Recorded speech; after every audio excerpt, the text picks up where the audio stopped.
नमस्कार दोस्तों, आइए पढ़ते हैं एक कहानी काला हिरन, जिसे हमने लिया है पुरानी बाल भारती कक्षा पाठ की 5 की पाठ्य पुस्तक से। आइए पढ़ें इस कहानी को। बहुत समय पहले की बात है। गंगा की तराई में एक घना जंगल था। जंगल में हिरन बहुत थे।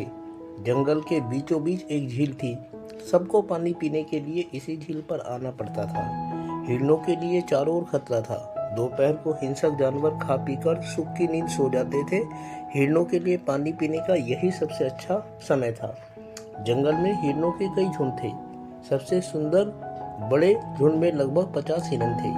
इन हिरनों का सरदार काले रंग का था। काले हिरनों का वंश संसार में लगभग समाप्त हो चुका था। केवल इस जंगल में इनका एक छोटा सा परिवार था। काला हिरन, उसकी पत्नी और 2 बच्चे। काला हिरन दूसरे हिरनों से ज्यादा तेज दौड़ सकता था। वह बुद्धिमान भी था और वही था हिरनों के झुंड का सरदार। झुंड को अपने सरदार पर विश्वास था। सरदार भी जी जान से अपने कर्तव्य का पालन किया करता था। काला हिरन देखने में अद्भुत लगता था। उसकी चमकीली लाल लाल आंखें बहुत सुंदर थी। एक दिन एक विचित्र घटना घटी। जंगल में शिकारियों का एक दल शिकार खेलने आया। काफी खोज करने पर भी शिकारियों के हाथ कोई शिकार न लगा। दोपहर का सूरज तप रहा था। प्यास के मारे उनका बुरा हाल था। शिकारी पानी की तलाश में इधर उधर भटकने लगे। एकाएक उन्हें झील दिखाई पड़ी। शिकारियों की जान में जान आई। उन्होंने पेट भर पानी पिया। वे थक गए थे। पेड़ों की घनी छाया देखकर वे रुक गए। उन्होंने बंदूकें उठाकर एक पेड़ के तने के सहारे रख दी। वे सोना चाहते थे कि आहट पाकर चौकन्ने हो गए। हिरनों का झुंड पानी पीने आया था। यह उसी की आहट थी। काला हिरन झुंड का नेतृत्व कर रहा था। हिरनों ने शिकारियों को देख लिया। शिकारियों के बंदूकों की ओर हाथ बढ़ाने से पहले ही हिरनों का झुंड बड़ी बड़ी झाड़ियों के पीछे छिप गया। शिकारी भी हाथ आए शिकार को यूं छोड़ना नहीं चाहते थे। उन्होंने हिरनों का पीछा किया। हिरन भागे नहीं थे। वे झील के किनारे झाड़ियों की ओट में दम साधे खड़े थे। शिकारियों ने समझा कि हिरन मैदान की ओर निकल गए हैं। वे दूसरी तरफ चले गए। हिरनों पर आई आपत्ति टल गई। शिकारियों ने काले हिरन को देख लिया था। शिकारियों में उस देश का राजकुमार भी था। वह काले हिरन को देखकर आश्चर्यचकित हो गया। यह तो सचमुच ही अद्भुत जानवर है, राजकुमार ने मन में सोचा। राजकुमार काले हिरन को जिंदा पकड़ना चाहता था। दूसरे दिन उसने कुछ चतुर शिकारी बुलाए। बड़े बड़े जाल हाथ में लेकर वे लोग जंगल की ओर रवाना हो गए। उन्होंने झील के किनारे आकर जाल बिछा दिए। उन्हें विश्वास था कि हिरनों का झुंड झील पर पानी पीने अवश्य आएगा। शिकारी दम साधे हिरनों की प्रतीक्षा करने लगे। कुछ ही देर में शिकारियों को हिरन आते दिखाई दिए। शिकारी झाड़ियों के पीछे छिप गए। हिरनों का झुंड झील की ओर बढ़ा।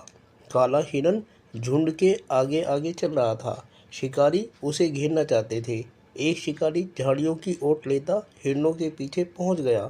उसने हवा में गोली चलाई। गोली की आवाज़ सुनते ही हिरनों में भगदड़ मच गई। उसी भगदड़ में काला हिरन जाल में फंस गया। शिकारी भी तो यही चाहते थे। उन्हें हिरनों का शिकार तो करना था नहीं। राजकुमार ने अपने साथियों को पीछे हटने का आदेश दिया। वह बाकी हिरनों को जानबूझकर भगा देना चाहता था। मगर यह क्या? राजकुमार आश्चर्य में पड़ गया। काले हिरन को जाल में फंसा देखकर हिरन भागते भागते रुक गए। सारे हिरन एक घेरा बनाकर काले हिरन के पास आकर खड़े हो गए। जानवरों के संगठन का अद्भुत दृश्य। दोस्तों, ये खूबसूरत सा चित्र है जिसमें आप काले हिरन को देख सकते हैं कि वो जाल में फंसा है और हिरन का परिवार उसको देख रहा है। राजकुमार है जो जाल में फंसे हुए काले हिरन को देख रहा है। उपस्थित हो गया। लगता था सारे हिरन अपने नेता के लिए आत्मसमर्पण करने को तैयार हैं। उसी समय हिरनी घेरे से बाहर निकली। उसकी आंखें आंसुओं से गीली थी। वह धीरे धीरे हिरन के पास आई और प्यार से उसे खुजलाने लगी। मूक पशु कहता भी क्या। राजकुमार को यह सब सपने जैसा लग रहा था। वह भी थोड़ा आगे बढ़ा। उसे विश्वास था कि उसके जाने से हिरनी भाग खड़ी होगी, किंतु ऐसा नहीं हुआ। हिरनी उसी तरह खड़ी हिरन को खुजलाती रही। राजकुमार चाहता तो आसानी से हिरनी को पकड़ सकता था, किंतु उस समय वह सब भूल गया। छोड़ दो इसे, एकाएक राजकुमार ने आदेश दिया। हिरनी की करुणा भरी मूक प्रार्थना ने राजकुमार का हृदय पिघला दिया था। काले हिरण को छोड़ दिया गया। देखते देखते हिरणों का झुंड आंखों से ओझल हो गया। राजकुमार और उसके साथी लौट आए। रात को राजकुमार ने एक सपना देखा। सपने में वही काले हिरण राजकुमार के बगीचे में चरने आए थे।